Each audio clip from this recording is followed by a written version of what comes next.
Hello and welcome to the highlights of the final of Legends of Chess. Yesterday was day one, set one of the most awaited clash among two of the leading players in the tournament, Magnus Carlsen and Ian Nepomniachtchi. Well, it was expected to go close, and it did, but the biggest surprise was the manner in which it ended. Magnus Carlsen took the lead. That wasn't far from expectation, but the way Nepomniachtchi hit back in the third, that was a huge surprise. And then it was Magnus Carlsen who proved superior in the two blitz games. So as things stand, Nepomniachtchi has to win the second set in order to force the decider, or else the match comes to an end after two sets with a set to spare. And that would also mean that Magnus Carlsen, Daniel Dubov, and Nakamura, these three players move into the final, the grand final, which is slated for later this month. And joining these three players will be Ding Liren, because he's one man who's praying for Magnus Carlsen's victory, because that's the only way he can get in after his elimination from this tournament. Magnus Carlsen drew first blood in a very, very impressive way, although after the match he did mention that there was a phase in the first game when he was appalled by his choice of one particular move, and he saw that mistake of his the moment he made it, and thereafter, of course, he was lucky. He said that he saw a plan for Nepomniachtchi, which of course the Russian also missed, and then Magnus Carlsen just went on to cash in on that opportunity. And there was this situation where both players had one advanced pawn, and there was a race that which pawn could become the queen. And this is where Magnus Carlsen proved superior. His queen play was brilliant. He not only protected his pawn, also created an opportunity where he could have checkmated Nepomniachtchi. So the Russian had a lot of problems to deal with. Finally, he lost the advanced pawn and eventually lost. So this particular game did give Magnus Carlsen the lead, but it was only later that he mentioned that he wasn't really happy with the way he executed his plan. And one particular move, again, as I said, he was appalled. He described this move as unforgivable. And of course, it didn't hurt him so much because eventually he could get 1 point off this particular game. And then thereafter, in the second game, Magnus Carlsen didn't have to do anything adventurous with white. He just held his position tight, played solid openings, and eventually got the draw to just maintain his lead for another game. And then came game three, probably the most dramatic phase of the first set, where it was Magnus Carlsen again who tried to do something out of the opening, didn't quite get it right, and it was Nepomniachtchi whose preparation just showed up in this game. And as it turned out, before long, it was Magnus Carlsen who's spending time on every move. At one particular move, he took as much as 5 minutes. Remember, this is a 15-minute time format for each player. This is what the starting time says.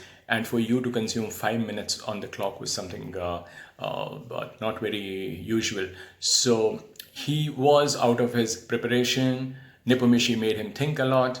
And then came the mistake. And the mistake proved to be fatal because Magnus Carlsen just misread a position very early. I think on the 19th move, he faltered with a pawn push. He didn't see a sacrifice which was there for Nepomniachtchi to make. And the moment he made it, Carlsen realized that it was a lost cause. He didn't even look at the continuation, resigned in just 21 moves, and the scores stood level. And Magnus Carlsen, of course, as he said later also, that he was so unhappy with his game. So finally, he just stepped out of his room and the scores stood level.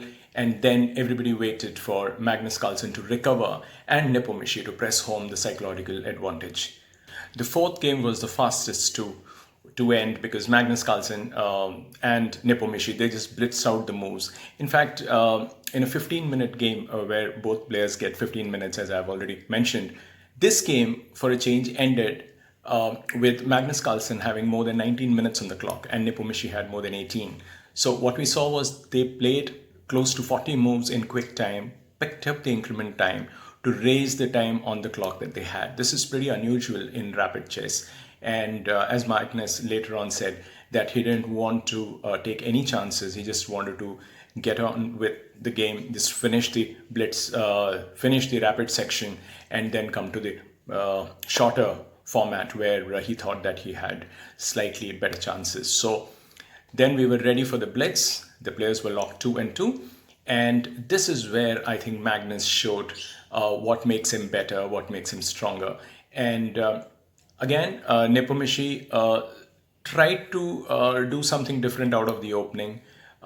Magnus saw it, and eventually it was Nepomniachtchi who fell back on the clock, tried to save the game, but he couldn't because Carlsen saw his opportunity. He kept it tight and eventually won that game. And I think that was the blow that Nepomniachtchi had to deal with, because then it was a must-win situation for him in the second blitz game.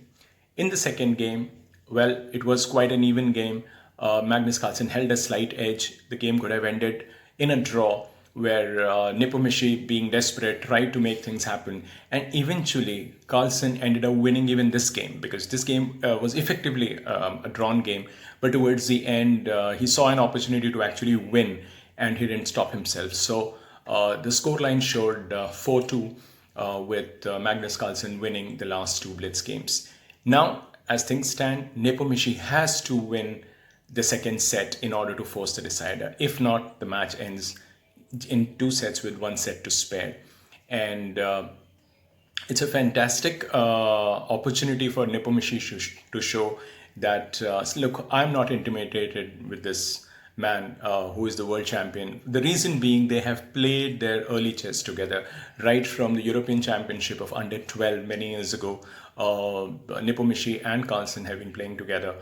Not many are aware that in the classical format too, Nepomniachtchi holds a 4-1 edge over Carlsen, and they played a lot of rapid games together, and that is why a lot of people think that Nepomniachtchi has a great chance to challenge Carlsen in the long run.